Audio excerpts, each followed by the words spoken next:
আসসালামু আলাইকুম। আমি শিল্পী সোহানা বলছি। আশা করি সবাই ভালো আছেন। আমিও ভালো আছি আলহামদুলিল্লাহ। তো যেটা বলতে চাই, দেখেন বাহিরে ছেলেমেয়েরা মারামারি করে, একজন আরেকজনের ক্ষতি করে, কাটাকাটি করে, ধর্ষণ করে, যাই করুক না কেন, এই জিনিসটা যদি আমরা বাসায় বুঝাই, বাচ্চা যখন ছোটোবেলা থেকেই যখন আমরা স্কুলে যায়, নার্সারিতে পড়ে, ওই সময় একেবারেই ছোট 1 বছর 2 বছরের সময় সব জ্ঞান তাকে আমরা দিচ্ছি, পড়াশোনা, ডাক্তার, ব্যারিস্টার, ইঞ্জিনিয়ার হওয়ার জন্য।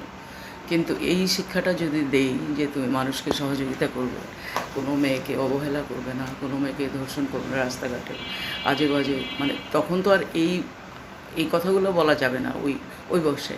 ওই বয়সে যে এগুলো বোঝাতে হবে যে আম, মানুষ মানুষ হলো আল্লাহর সৃষ্টি, মানুষকে সম্মান করতে হবে।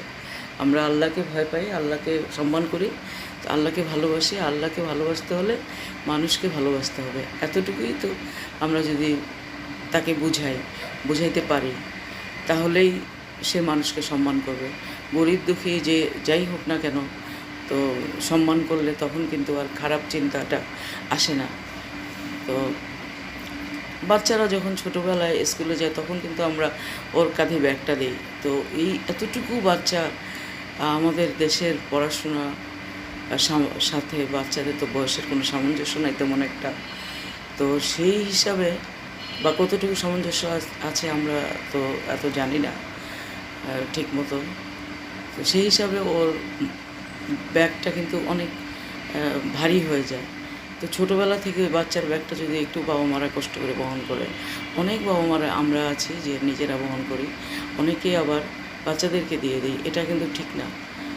তো বাচ্চা ঘুমাচ্ছে, বাচ্চার কাঁধে এমনভাবে ব্যাগটা দিচ্ছি, সে ব্যাগটা নিয়ে রিকশার মধ্যে বসতেছে, পিছনে তার কষ্ট হচ্ছে, আমরা মারা বাবারা বুঝতে পারতেছি না। তো এটা একটু প্লিজ আপনারা একটু দেখবেন দয়া করে।